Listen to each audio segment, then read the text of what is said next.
Invité de cette édition du 7-8 Week-end, José Cruz, bonsoir. Bienvenue sur le plateau, artiste français lusophone, humoriste, à l'affiche de Hola en représentation vendredi, samedi 21h au théâtre Darius Milhaud à Paris et dimanche dans les Yvelines à 16h à la Royal Factory de Versailles, dans votre département puisque vous êtes originaire de Poissy. Vous produirez donc à Versailles, vous êtes sur scène avec un chanteur aussi, Tosé Santos, vous êtes deux sur scène et vous nous dites vouloir créer un pont culturel entre le Portugal et la France pour célébrer le 39e anniversaire de la Révolution portugaise des œillets.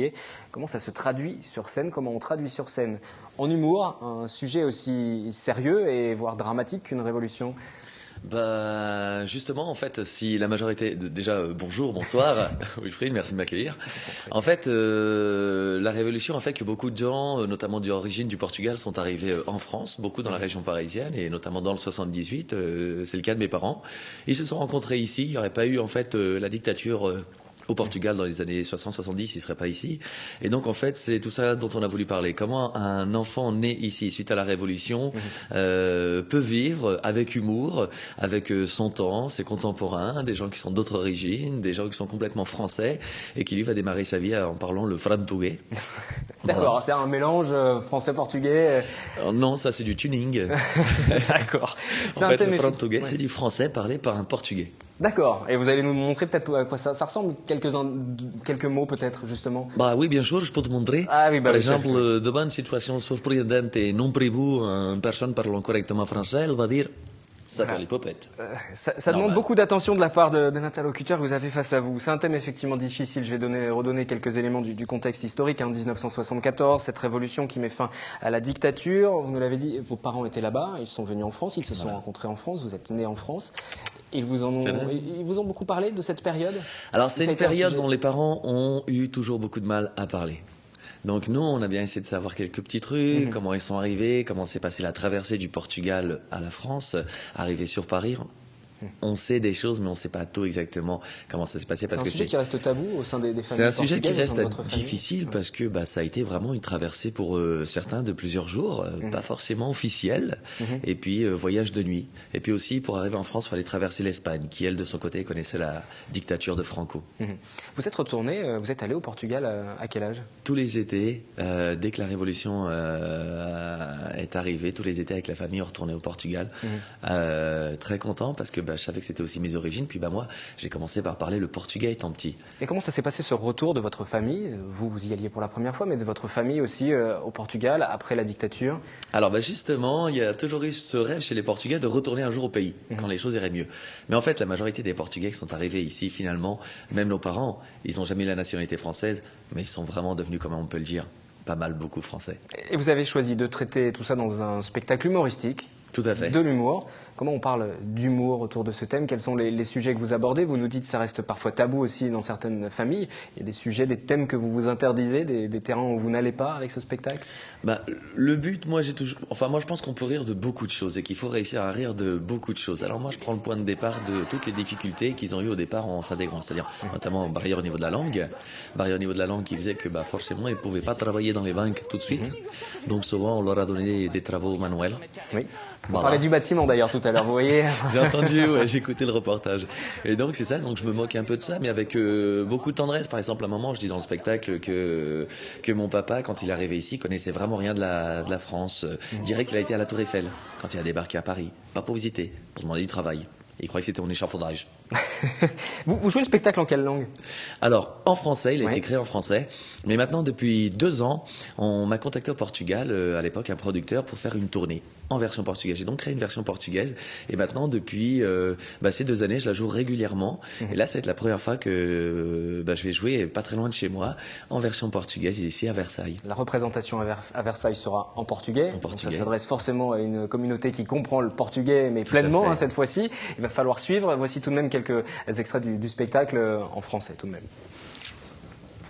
Tu es portugais. Oh, bordel de cul de pompe à merde. Mais c'est le sien qui t'envoie, mon petit chéri. Mais oui, figure-toi que je viens d'acheter une petite bicoque à la campagne, 3 fois rien, 700 mètres carrés. Quand peux-tu commencer les travaux? Devant une situation surprenante et non prévue, un individu parlant correctement français s'exclamera « Ça perd les popettes !» Normal. Et en frantuguais, ça donnera « Bordel de merde !» Mais c'est pas grave. Zonzé. Le plus important, c'est pas la taille. Non, je t'assure. C'est la façon de s'en servir. Et toi, wouh, tu peux que progresser. José, je t'ai déjà dit, quand on veut, on peut toujours essayer. Ce spectacle, c'est votre histoire aussi? On va dire qu'il y a une part autobiographique. Maintenant, ça reste un spectacle. C'est aussi beaucoup développé, beaucoup de choses qui sont arrivées autour de moi. Je les ai transformées, adaptées à la scène pour qu'au final, on puisse toujours en rire. Même s'il y a des moments qui n'ont pas toujours été faciles, par exemple pour mes parents. Mais vous jouez avec certains clichés, vous l'avez évoqué aussi tout à l'heure, le bâtiment par exemple, les travaux manuels, des choses comme ça. Ça vous a jamais agacé? Vous n'en avez pas marre aussi qu'à chaque fois, on parle du Portugal, on vous parle... Mais si. Ici, ça n'a pas été le cas. Mais moi, il m'est arrivé un truc, c'est véridique. Une fois, une journée, c'était à peu près il y a 1 an. 3 personnes différentes dans la même journée m'ont fait la même blague sur les Portugais. 3 fois. Bon, au bout d'un moment, c'est un peu lassant. Mais je crois que moi, la meilleure façon de combattre les clichés, toutes les moqueries qu'on peut avoir, mais c'est de se les approprier et puis aussi d'en rire de nous-mêmes parce que en même temps, c'est vrai que c'est un cliché, mais en même temps, c'est vrai que 70, 80, voire 90% des Portugais qui sont arrivés, par exemple, à cause de la langue, de ce qu'on disait tout à l'heure, n'ont pas tout de suite eu accès à des métiers pour lesquels ils avaient peut-être des études au Portugal. Donc moi, ça me dérange pas. Moi-même, pour financer mes études de théâtre, je remercie mes cousins. J'ai fait 2-3 petites bricolages. Mais justement, vos études, vous avez fait des études pour être monté sur scène, voilà, pour monter sinon, véritablement m'aurait sur tué. scène. Il fallait pour vous faire ce cursus justement? En fait, je pense que je voulais aussi rassurer mes parents et montrer que je pouvais réussir à faire quelque chose de moi-même et sans rien leur demander. Et puis en fait, pour payer mon école de théâtre à Paris, l'école Claude Mathieu, voilà Claude, mon directeur de théâtre, j'ai pas voulu demander de l'argent à mes parents. Ça coûte très cher une école de théâtre, donc j'ai fait de l'alternance. Et en même temps, ça me permettait d'avoir un diplôme de finance. Et avec ce que j'économisais tous les mois, je mettais tout de côté, alors que mes parents pensaient que je dépensais tout en discothèque. C'est pas vrai. Et à la fin, quand j'ai eu assez d'argent, d'économie, et j'ai passé l'audition pour entrer dans cette école, c'est sur sélection. J'ai passé l'audition, j'ai été pris, j'ai laissé tomber tout ce qu'il y avait à côté, et je me suis inscrit à l'école et j'ai réalisé mon rêve. Et vous vous consacrez pleinement à ces représentations, à ce spectacle qui est en représentation. Je vous redonne la date puisque sur le département des Yvelines, ce sera ce dimanche avec une représentation en portugais. Là, vous vous adressez forcément à la communauté portugaise, mais au-delà de ça, lorsque le spectacle est joué en français, vous vous adressez à qui? Est-ce que ce sont justement des gens qui connaissent ces problématiques que vous avez rencontrées et que vous détournez ces clichés desquels vous jouez? Tout à fait. Alors en fait, ce qui se passe, c'est un spectacle communautaire? Non, voilà. justement, en version française. Et puis en fait, pour tout te dire, on peut se tutoyer, c'est plus sympa. Mon cher Wilfried, la première année, quand j'ai créé le spectacle, pour tout dire, j'avais quasiment pas de public portugais. Ou lusophone, tout simplement, comme moi, c'est-à-dire né ici. Ça a été, on va dire que les 400, 500, 600 premiers spectateurs les premières semaines, mais ça a été juste du public francophone qui est habitué au one-man show. Et puis c'est que petit à petit, bouche à oreille, où ils sont arrivés. Et jamais le spectacle a été considéré comme justement communautaire parce que j'ai pas voulu non plus parler que de ça. Dans ce spectacle, le fil rouge, en effet, c'est mes origines parce que quand on s'appelle José Nuno Manuel Coelho Duarte de Jesus de Vasconcelos de Oliveira da Cruz, oh là, on peut pas y échapper. Il y a des questions, des interrogations qui se posent. Mais après, au-delà de ça, justement, pour combattre les clichés, l'idée c'était aussi de montrer qu'on était mais complètement intégrés, qu'on a. Si je te dis pas que je suis portugais, tu vas pas me le dire. Oh tiens, toi t'es portugais. Bon, sauf si j'avais une truelle à la main, mais. Vous êtes 2 sur scène. Je voudrais aussi qu'on prenne le temps tout de même de parler de Tosé Santos parce que vous êtes à 2 sur scène et lui c'est plus sur la partie musicale. Tout à fait. Vous parler un petit peu de lui? Alors Tosé, en fait, il y a 2 ans, en faisant la tournée au Portugal, il a entendu parler du spectacle, on a fait connaissance. Il se trouve qu'on a toujours une amie une commune, Betty, que j'embrasse, qui participe à la création de cet événement, ce pont culturel artistique. Et on s'est dit que ça serait bien que lui, avec son univers musical, chansons, création, il est compositeur, auteur, notamment de son premier album solo qui sort en ce moment, qu'on réussisse à faire quelque chose ici en France et puis aussi après à terme au Portugal. Et qu'on fasse cet échange de 2 enfants nés après la Révolution, chacun en mélangeant nos univers, le mettant, en les réunissant sur scène. Moi, je le connaissais parce qu'en 2008, ici on ne sait pas trop en France, mais en 2008, son single a été classé numéro 1 top 50. Il a un succès énorme, des millions de vues. Et on s'est dit, allez, on tente, tous les deux, on fait un truc ensemble. Et Tosé, il chante très bien, il est très beau garçon, il sera là dimanche, il fait la première partie. On va l'écouter justement, voilà, pour ceux qui voudraient venir dimanche. Vida em câmara lenta,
Vous êtes deux sur scène, on a découvert en plateau José Cruz, on a découvert votre comparse sur scène qui lui est plutôt porté sur la musique et vous serez tous les deux présents dimanche à Versailles pour le spectacle. Il sera joué en portugais. Vous me disiez lorsqu'on écoutait ce morceau que le spectacle devrait arriver en français aussi prochainement à Royal Versailles Factory, aussi, à Versailles également. Ce sera l'occasion à un public plus large de venir vous découvrir à cette occasion. Vous défendez les couleurs du Portugal. L'œillet de la Révolution. Vous avez l'œillet avec vous, l'œillet rouge sur votre polo. Est-ce que vous imaginez ensuite la suite de votre carrière sans justement se jouer de ces clichés, sans défendre cette communauté portugaise, en vous ouvrant vers d'autres thématiques? Oui, tout à fait. Je suis déjà en train de réfléchir à des nouveaux sketchs pour un autre spectacle. En même temps, c'est vrai que celui-ci, je pensais qu'il ferait que 2 mois. C'était pour réaliser mon rêve. Et il se trouve qu'au jour d'aujourd'hui, on est déjà à 4 ans de représentation, près de 300 représentations, plus de 15 000 spectateurs. Maintenant, il y a des tournées à travers toute la France. Nice, bientôt Grenoble, Fontaine notamment, Marseille, Strasbourg en discussion. Voilà, tout plein de choses. Alors en fait, je m'attendais pas à ça. Donc pour l'instant, j'en profite. On tourne, on va un peu partout. Je vais peut-être entièrement retourner donc très vite au Portugal avec Tosé. Et puis, mais c'est vrai que je commence déjà à penser à d'autres choses où je parlerai pas forcément de la communauté portugaise. Merci José Cruz, One Man Show donc, et puis sur scène, puisqu'on a entendu tout à l'heure, j'ai oublié son prénom, Tosé, pardon à lui. Vous serez deux sur scène, Royal Factory ce week-end, dimanche, et puis dès ce soir, parce que l'émission est en direct si vous nous suivez le vendredi, et vous serez sur scène ce soir à Paris. Merci à vous et à bientôt. Merci Wilfried, merci à toute l'équipe.